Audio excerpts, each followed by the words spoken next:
Hello everyone. Today we are doing Lesson 90 review of Lessons 79, Let Me Recognize the Problem So It Can Be Solved, and Lesson 80, Let Me Recognize My Problems Have Been Solved.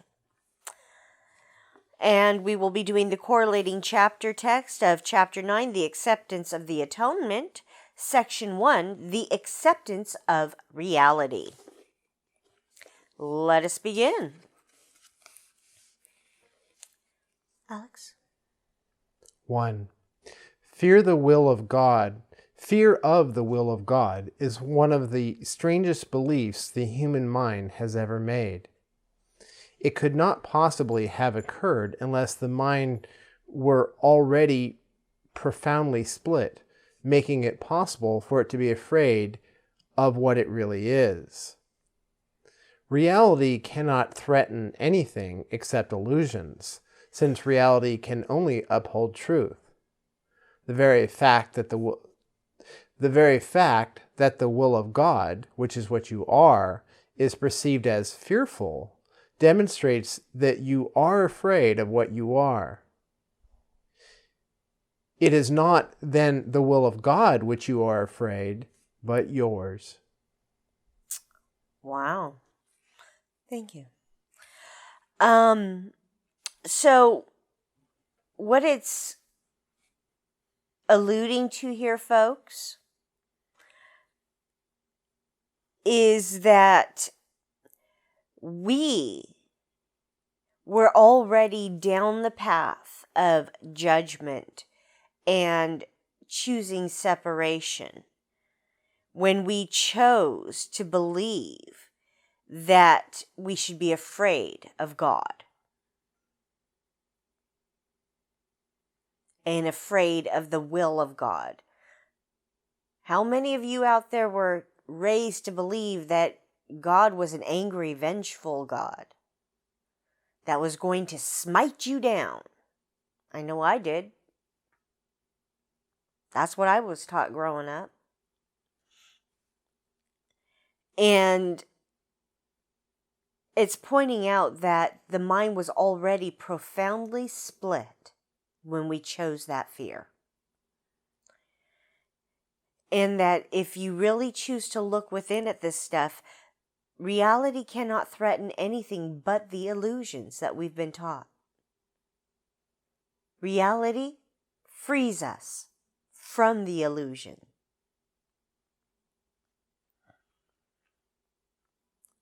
And what it says here, the very fact that the will of God, which is what you are, is perceived as fearful, demonstrates that you are afraid of what you are. It is not then the will of God of which you are afraid, but yours. You have as much will power as God, because God gave you everything He had. He did not hold anything back. And if He wills for you what you would will for yourself, what does that say, folks?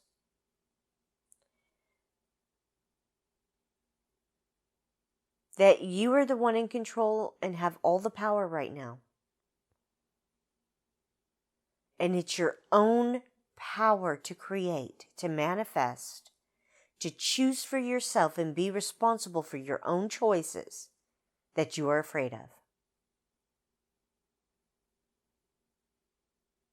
Please continue. Your will is not the ego's.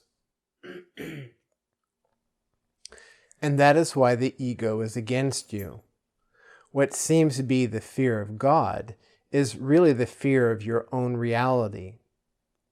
It is impossible to learn anything consistently in a state of panic.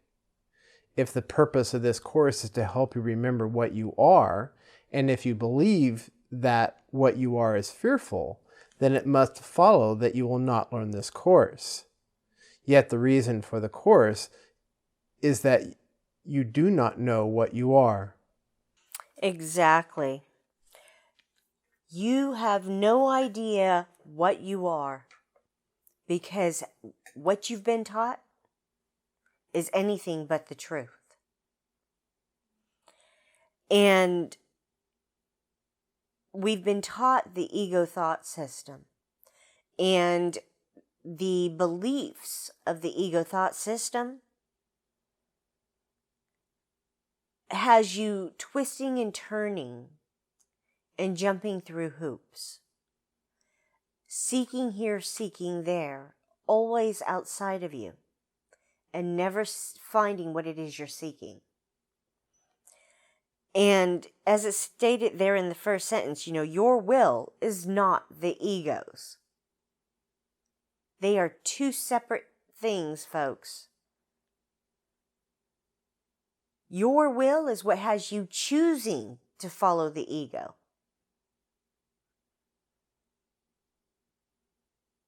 You have the willpower within you to choose for yourself what you want to do, what resonates in your heart. And as long as you continue seeking out the ego thought system in your brothers, seeking for their judgments and opinions, while trying to do this course, you will be following two separate thought systems, and the inconsistencies will always be there until you choose one or the other. They say we have a choice of either the ego or the Holy Spirit. But in truth, there's only the Holy Spirit to choose. Because the ego thought system was handed to us by someone else. And we accepted it, thinking that's the way it was, believing this is the way it's done. And now we get to choose, and choose Holy Spirit. Please continue. If you do not know what your reality is, why would you be so sure that it is fearful? The association of truth and fear, which would be highly artificial at most, is particularly inappropriate in the minds of those who do not know what the truth is. All this could mean is that you are arbitrarily associating something beyond your awareness with something you do not want. It is evident, then, that you are judging something of which you are totally unaware. You have set up the strange situation that is impossible to escape from it without a guide who does know what your reality is. The purpose of this guide is merely to remind you of what you want. He is not attempting to force an alien will upon you. He is merely making every possible effort within the limits you impose on him to reestablish your own will in your awareness. Absolutely. So the guide they're speaking of, folks, is Holy Spirit. He is there to guide you back to the path of truth, back to reality. And he won't force an alien will on you. He will simply put the truth before you and allow you to choose it for yourself or to deny it. It's that simple. And we have been taught to deny the truth out of fear. The truth that we have a choice, that to be responsible for something is something to be afraid of.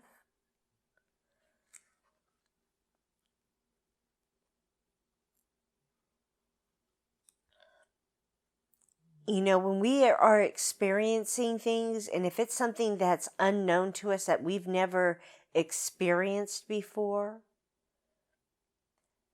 we do have a tendency to fall back on fear of the unknown. When something just seems so strange and out there that it just seems beyond the beyond, we want to usually run away from it, not get closer. That's because we've been taught to fear what is unknown. Anything different, Yes. to fear it. So anyone looks different than us, we're supposed to fear them. Thank you for saying it that way, because that's what made it click in. Right. So we have been taught to fear anything that is different than we are. Even if somebody thinks different than we do, we are to fear them.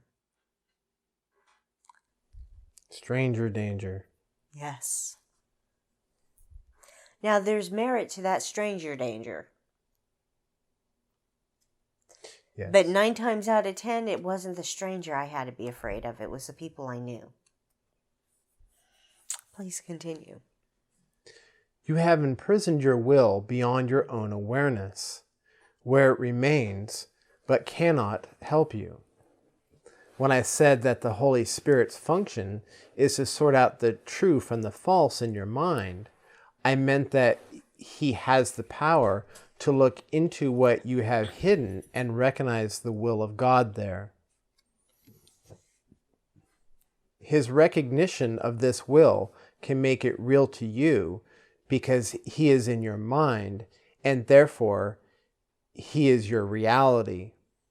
If then his perception of your mind brings its reality to you, he is helping you to remember what you are.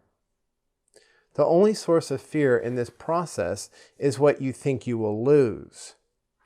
Yet it is only what the Holy Spirit sees that you can possibly have. Absolutely.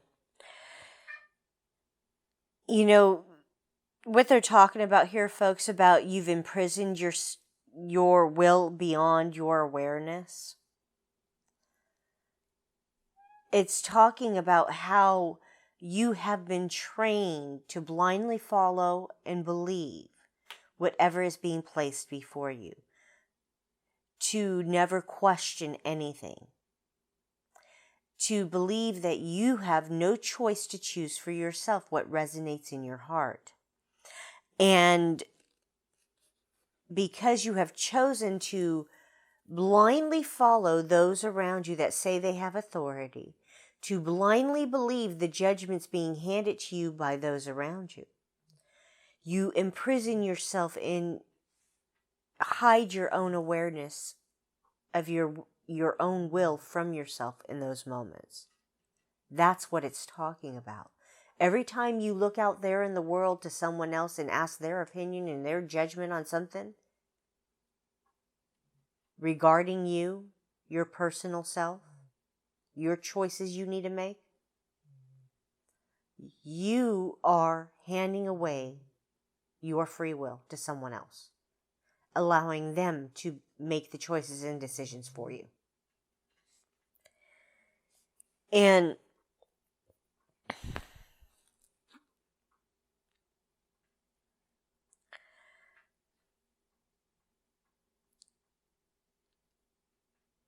Holy Spirit will literally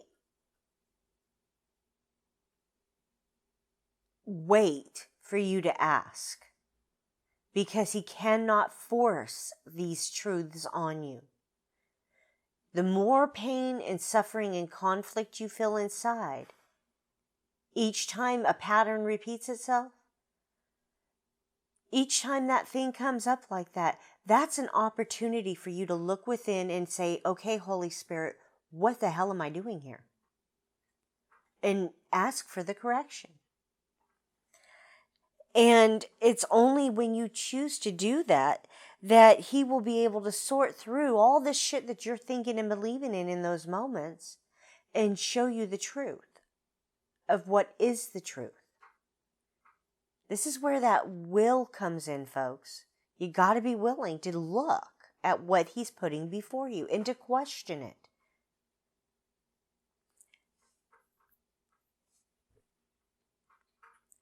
You've hidden your own will from yourself all of your life. Now it's time to realize it's been there. You just kept handing it away to someone else. And as it says here, Holy Spirit is in your mind.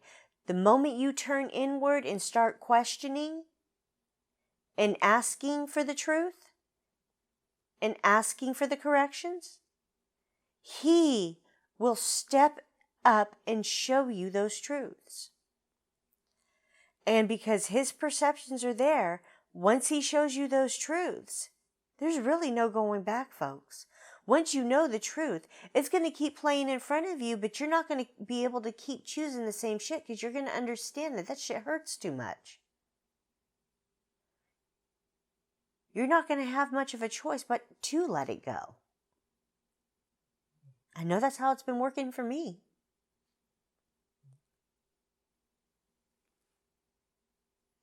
And when it said there, the only source of fear in this process is what you think you will lose. You have based your entire life off of everything you think you can get. Money, a house, a car, hot girlfriend, hot husband, all the gizmos and gadgets out there. And you base your self-worth and value off of all of the garbage you have around you, thinking that these things are your status symbols. A status symbol, folks, has no meaning to it other than the one you're giving it. The only thing you'll lose here, folks, is the pain and suffering. Do you really want to continue holding on to that? Because what the Holy Spirit's offering you is healing, happiness, joy, and laughter, and deep, deep self-love. Please continue. I have emphasized many times that the Holy Spirit will never call upon you to sacrifice anything. But if you ask the sacrifice of reality of yourself, the Holy Spirit must remind you that this is not God's will because it is not yours. There is no difference between your will and God's. If you did not have a split mind, you would recognize the willing is salvation because it is communication. We're taught that love is a sacrifice, that when you love someone, you sacrifice, you let go all your dreams so they can succeed. You don't get your hair cut just because Johnny needs a new pair of sneakers. And in your mind, that's a sacrifice. When you have to put yourself on the back burner for another. Now, when it comes to children, it's understandable. There are times that we do have to put ourselves on the back burner. But that's not the sacrifice that it's talking about here, folks. We seem to have this belief that in order to have love, joy, happiness, we have to sacrifice. We have to go out and sacrifice what we want to do in our lives, to go work that 9 to 5 to make that money, to pay those bills, so we can go and eventually do that thing we want to go do. But now because we're working, we keep having to put it off because we just don't have the time. That's the kind of sacrifices that it's talking about. Sacrificing what it is that we're really wanting to do within our own hearts that bring us joy. We're constantly following the dictates of what we've been taught to do and not following the joy in our own hearts of what makes us happy. Whether that be painting, building cars, filming movies, whatever that thing is that you find the most joy in, making jewelry, crocheting, finger painting. All these things are things that bring us joy and happiness. When we are able to allow ourselves to flow in that infinite creative energy. that is within us. When we stop blocking ourselves with the belief that we have to go do this other thing instead. That's the kind of sacrifices it's talking about. We have never been asked to sacrifice in those ways. And that's what Holy Spirit is reminding us. That we've never been asked to sacrifice.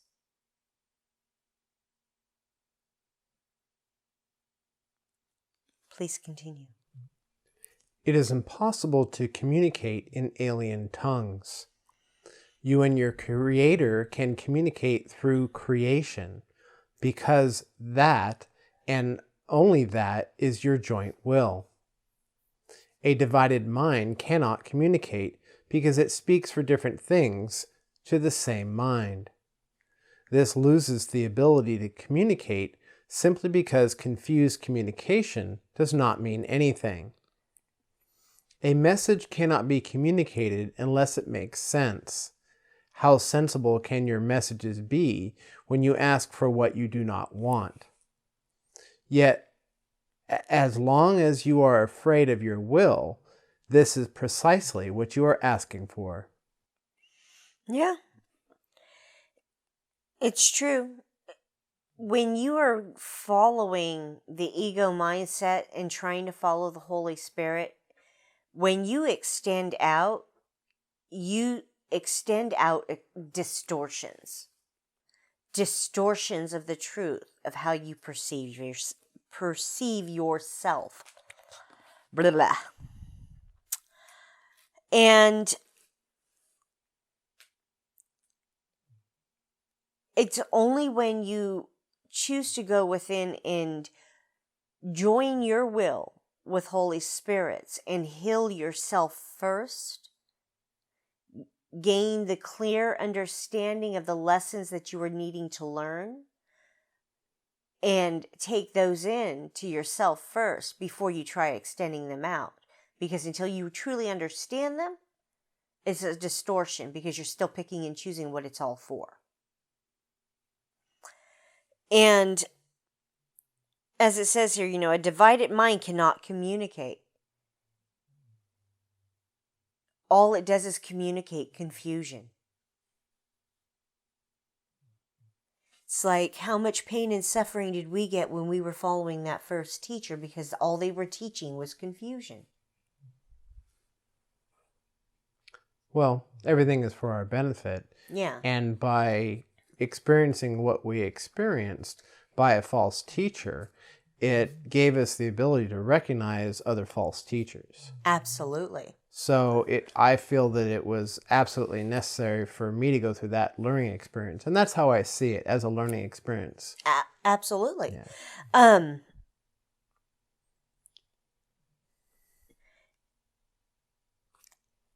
It is a learning experience, but it's also recognizing that until you choose to look and see the truth of what's before you, all you will do is continue to blindly follow and believe what's being said to you. If you do not question it, you're choosing to blindly follow it and believe it.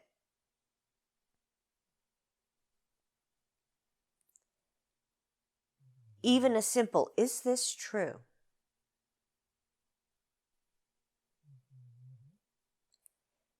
And you'll know if you feel that ache here, if it's true or not.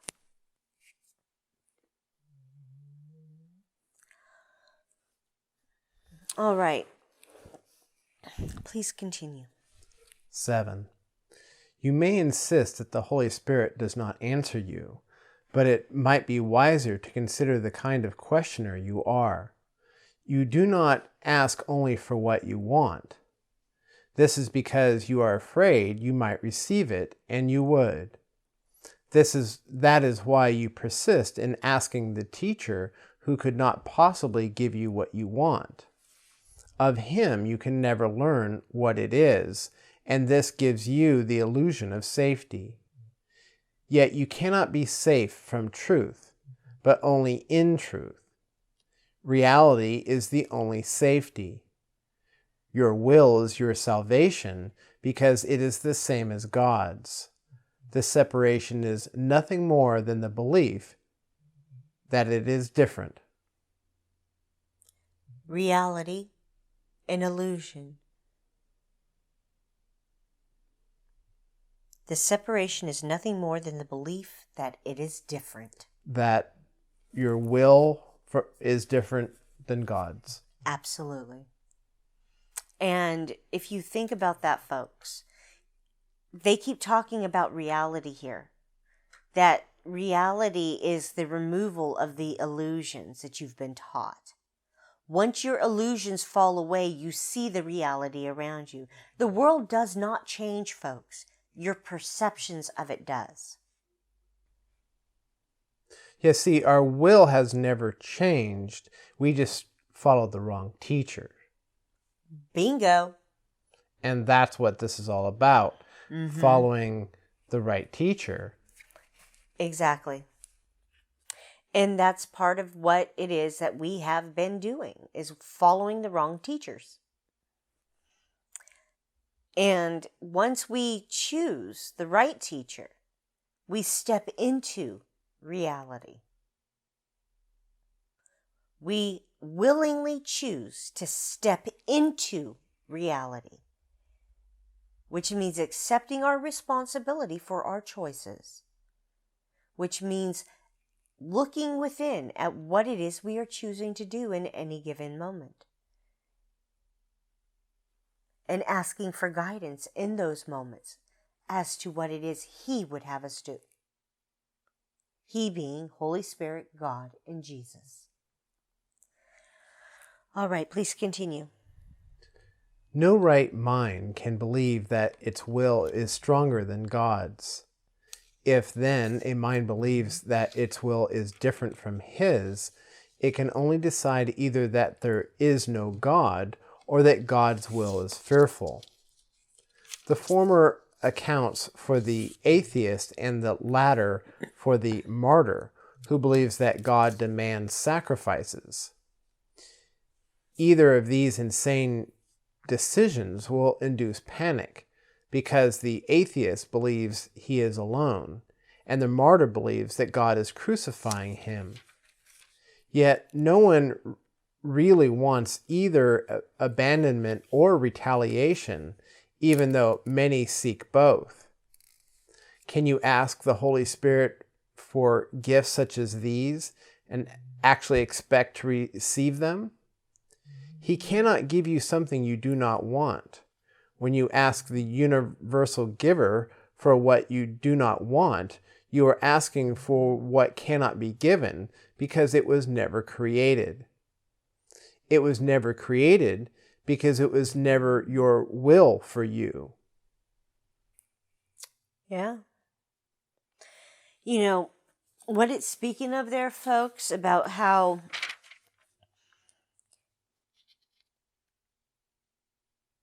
in any given moment, we are, what I'm taking this as here, because it's describing the atheist or the martyr.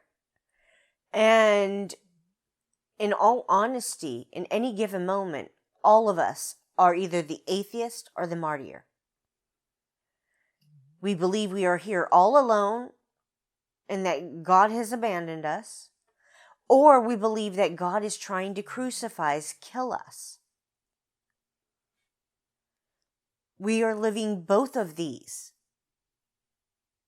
and we have not even realized it. In each case, we are a victim.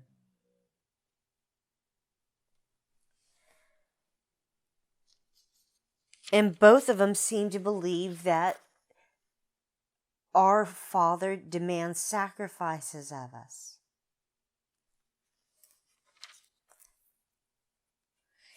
And we sit there asking Holy Spirit, I want this, I want that.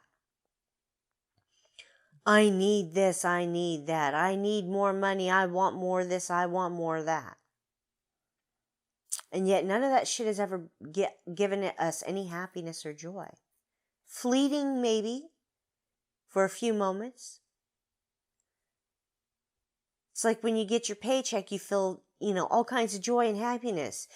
And then the thoughts start rolling in of, shit, I have to pay this bill, and the rent's due, and this bill's due, and that bill's due, and crap, I need to go buy groceries, and the car needs to be fixed, and suddenly you're looking at it going, well, shit, I just worked to pay bills. I don't even have money to go do anything. I can't even go see a movie if I wanted to right now. I got to go pay bills. And by the time you're all said and done, you got just enough money to get you through the week to the next paycheck in gas. Everything's been spent before you even got it.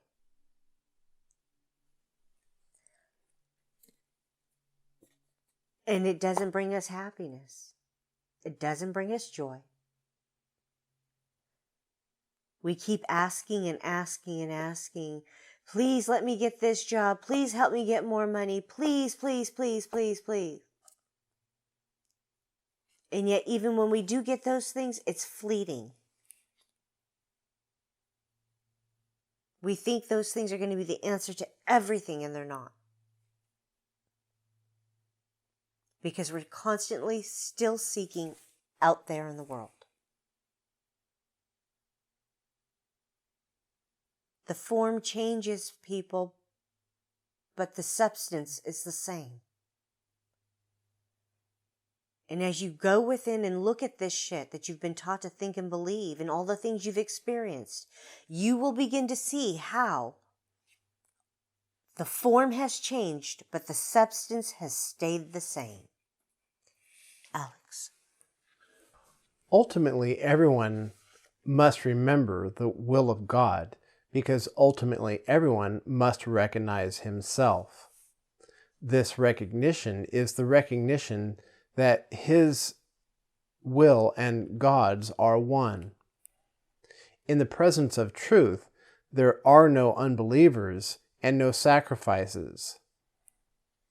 In the security of reality, fear is totally meaningless. To deny what can only seem to be fearful. Fear cannot be real without a cause, and God is the only cause. God is love, and you do want him. This is your will.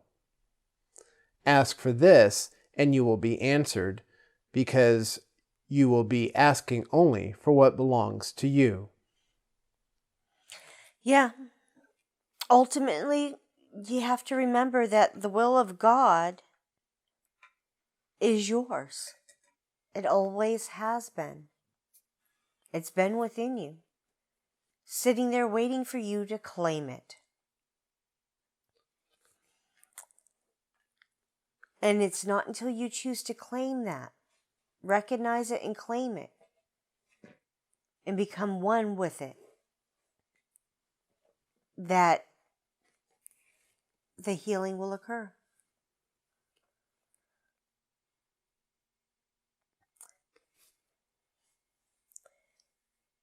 When a truth is shared, folks, it matters not.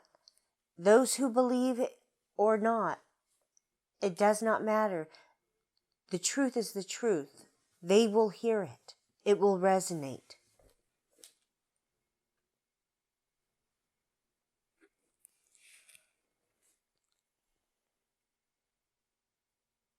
And it's only when you choose to deny the truth, that fear comes in. Please continue. 10. When you ask the Holy Spirit for what would hurt you, he cannot answer because nothing can hurt you. And so you are asking for nothing. Any wish that stems from the ego is a wish for nothing, and to ask for it is not a request. It is merely a denial in the form of a request. The Holy Spirit is not concerned with form, being aware only of meaning. The ego cannot ask the Holy Spirit for anything because there is complete communication failure between them. Yet you can ask for everything of the Holy Spirit because your requests to Him are real, being of your right mind. Would the Holy Spirit deny the will of God? And could He fail to recognize it in His Son? No, he can't. He can't fail to recognize the will of God within God's Son. But he can recognize that God's Son refuses to recognize his will himself and within himself. You know, Holy Spirit's not concerned with the form, folks. The form does not matter. It's the content. This is why he can use everything as a tool to help you learn. Every single thing. Nothing is off limits for him. And even though your ego mind says, oh, I want this, I want that, I want this, I want that. In truth, we know that it cannot happen. We know inside that those types of things are not going to happen for us because they're not true, they're not reality. And he is showing that to us each and every time. You keep wishing for what's not real.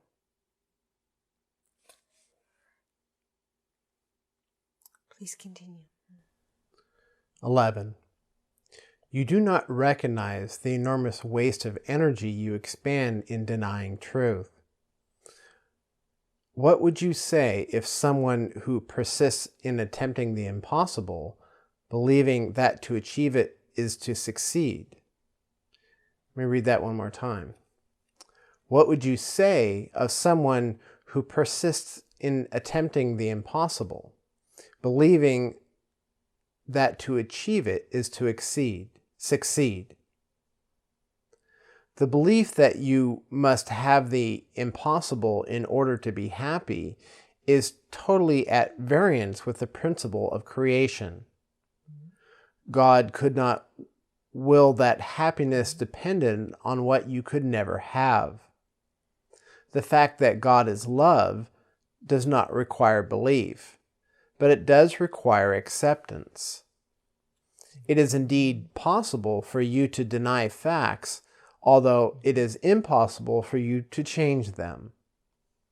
If you hold your hands over your eyes, you will not see, because you are interfering with the laws of seeing. If you deny love, you will not know it, because your cooperation is the law of its being. You cannot change laws you did not make, and the laws of happiness were created for you, not by you. Well, that's pretty cut and dry. You can't change the laws you didn't make. They were already in place, so you need to follow them. They were created for you, not by you. Okay, that's pretty clear, right?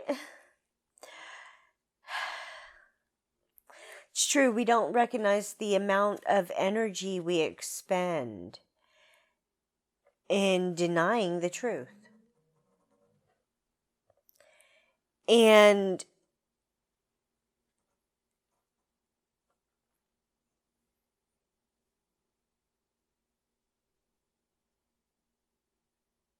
it's the thought of thinking that anything is possible, and then you try and try and try to attain this impossible thing and have it never come to fruition and feel like you're a complete and utter failure because this thing that you had placed your hopes on, your dreams on, your aspirations never came to fruition.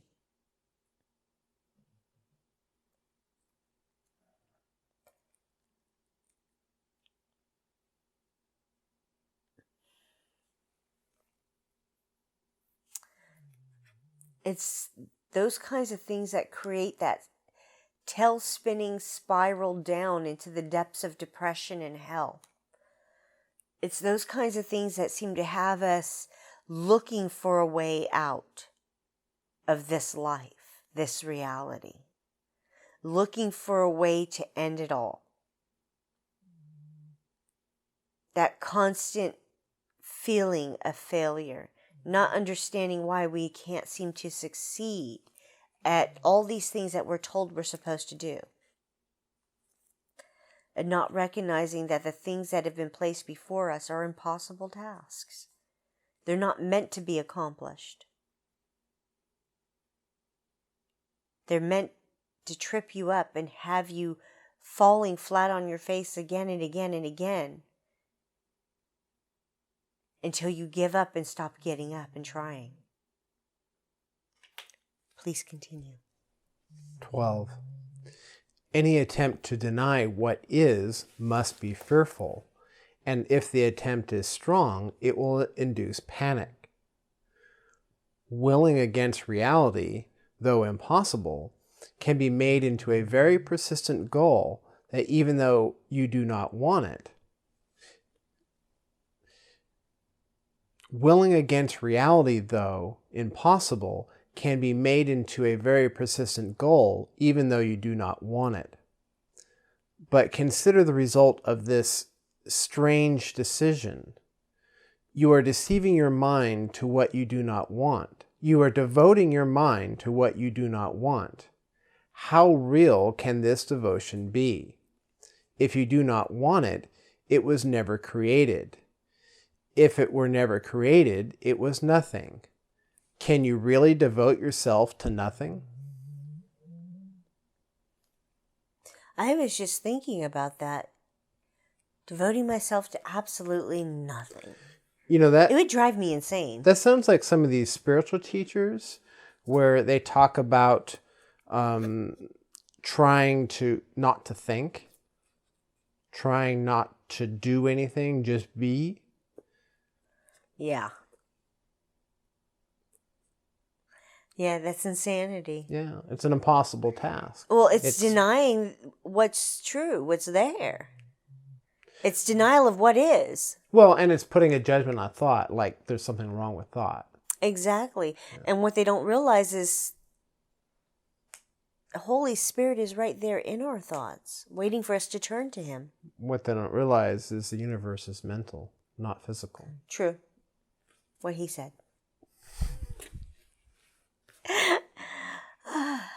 If you notice, folks, it's like 10 o'clock at night. We're actually early tonight. We haven't, we got home a little earlier today. Well, compared to when the clock was set back, it probably looks to most people like we're later than usual. Maybe. I don't know. I just know the last couple of days we've been getting up at the butt crack of dawn, 5 o'clock in the morning on one morning, and we didn't get back until like 10:30, 11 o'clock at night. And then we're doing the video at midnight. And yesterday we were up and out the door and on the job site and not home until late in the afternoon, like 7, 8 o'clock. Evening. Yeah, late evening. And then today, we were up early dealing with some stuff, and then we were off on the job site all day. So it's like we've just been going, and lately it's really been feeling like we've been burning the candle at both ends. Yeah, especially for me when it takes 4 hours for every video that we produce. Particularly the hour-long ones. Usually about 2 hours for a 15 to 20 minute video. And this is looking like it's going to be well over an hour so far, especially with all these commentaries and 14 paragraphs.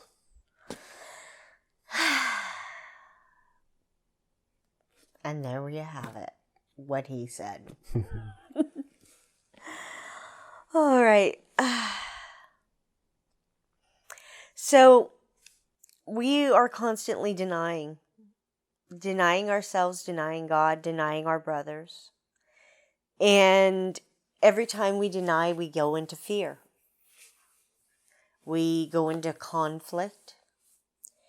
And we go into panic. And it's when we go into these mindsets of the ego mind that chaos reigns. It's when we choose to go within to Holy Spirit, calmness and peace are what is received.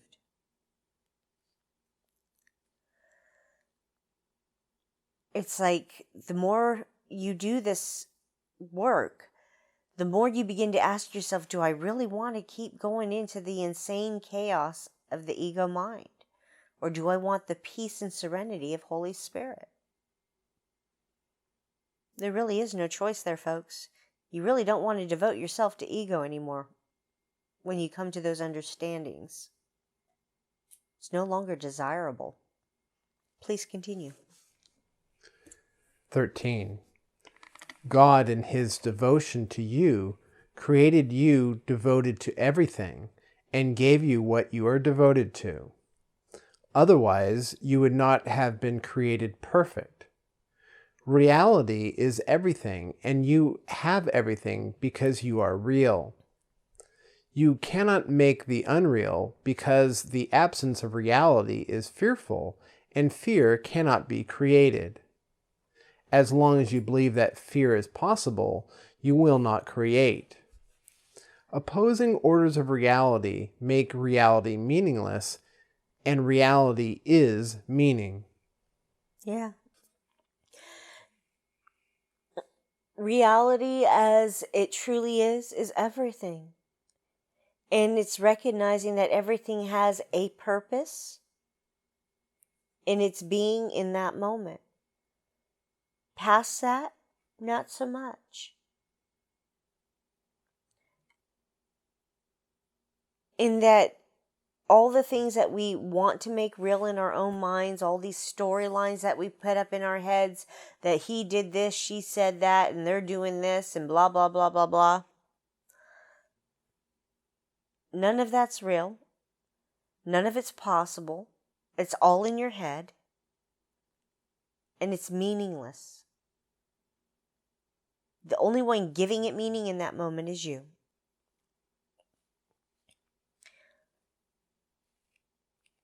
And when you're in fear like that, folks, you can't create. You're blocking yourself. You're blocking the light for yourself. Please continue. 14. Remember then that God's will is already possible and nothing else will ever be. This is the simple acceptance of reality, because only that is real. You cannot distort reality and know what it is. And if you do distort reality, you will experience anxiety, depression, and ultimately panic, because you're trying to make yourself unreal. When you feel these things, do not try to look beyond yourself for truth can only be within you. Say, therefore, Christ is in me, and where he is, God must be, for Christ is part of him. Thank you. You're welcome. Absolutely. You know, in everything, we have to go within. It's that seeking outside of us that causes that pain and suffering. And the only thing you will get when you seek outside of you for things is a distorted reality.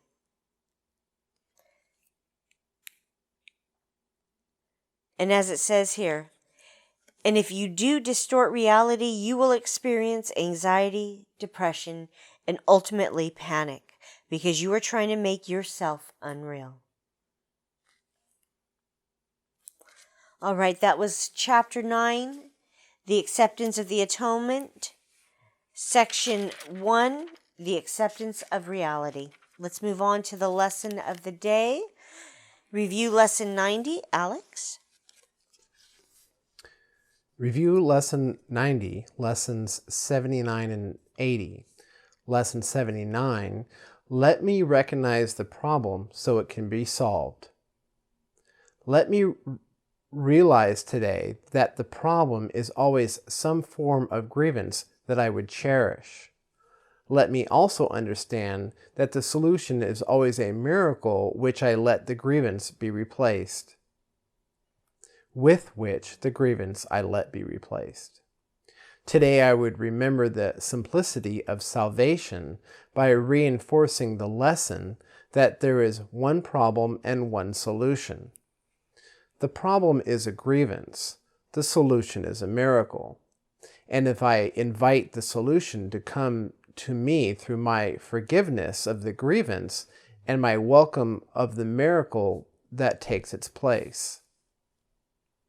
Specific applications of this idea might be in these forms. This presents a problem to me which I would have resolved. The miracle behind this grievance will solve it for me. The answer to this problem is the miracle that it conceals. And this is actually bringing something up for me. An experience I had today after work when I didn't get a sign-off sheet signed. And, I was quite upset that I was going to end up having to go back tomorrow when I have other appointments, other places I have to be. Yeah. And it wasn't until I just kind of sat and looked at the way I was feeling and reminded myself that if I'm upset, I must have a misperception.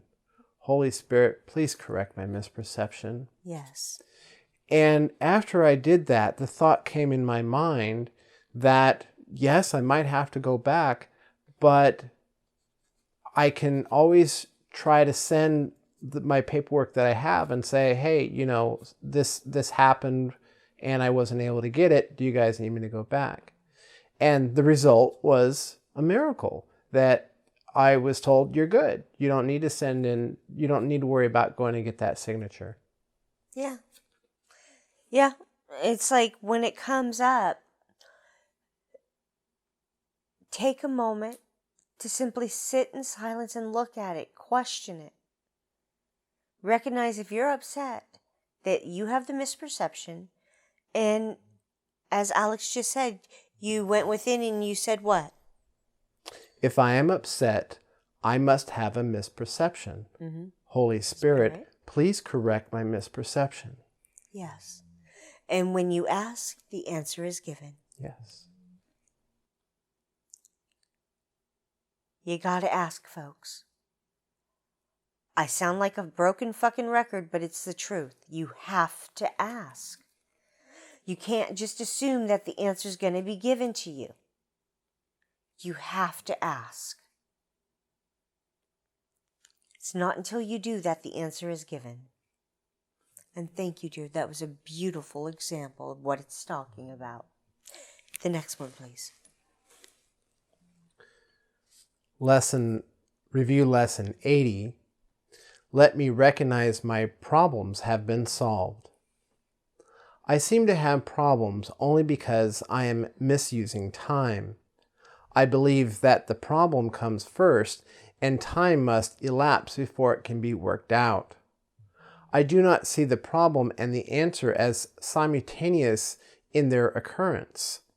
That is because I do not yet realize that God has placed the answer together with the problem so that they cannot be separated by time. The Holy Spirit will teach me this, if I will let Him, and I will understand it is impossible that I could have a problem which has not been solved already. These forms of the idea will be useful for specific applications. I need not wait for this to be resolved. The answer to this problem is already given me if I will accept it. Time cannot separate this problem from its solution. Thank you. Yeah, so as Alex had used that example, it goes just as well with this. It's when we turn within and we stop choosing to believe that this is an insurmountable problem that's overwhelming and can't be faced in those moments. When we turn within and say, okay, Holy Spirit, obviously I have the misperception here, so Please help me and correct my misperception. Show me the truth of what it is I do here. And as these things come up, the answers are given. And even as the problems themselves come up, 9 times out of 10, it's because you are choosing to judge it in the moment instead of simply looking at it as it is. And that the answer is always being given to you in that same moment that the problem comes up. Everything is for our benefit, folks. Everything. All right, that was Lesson 90 review of Lessons 79 and 80. Lesson 79, let me recognize the problem so it can be solved. And Lesson 80, let me recognize my problems have been solved. With correlating chapter text, Chapter 9, the acceptance of the atonement. Section 1, the acceptance of reality. All right, thank you for joining us today. My name is Sabrina Reyenga. And I am Alex Reyenga. Please do the work, folks. Only you can do this work. Seriously. Only you know what's going on within you, what you're holding on to and fighting to let go of. Hugs, love, light, and blessings on your journey, my brothers. You are loved. We love you. Please do the work. Be the light you are meant to be. Be the light we know you to be. Please choose to be the light. You are loved. We love you.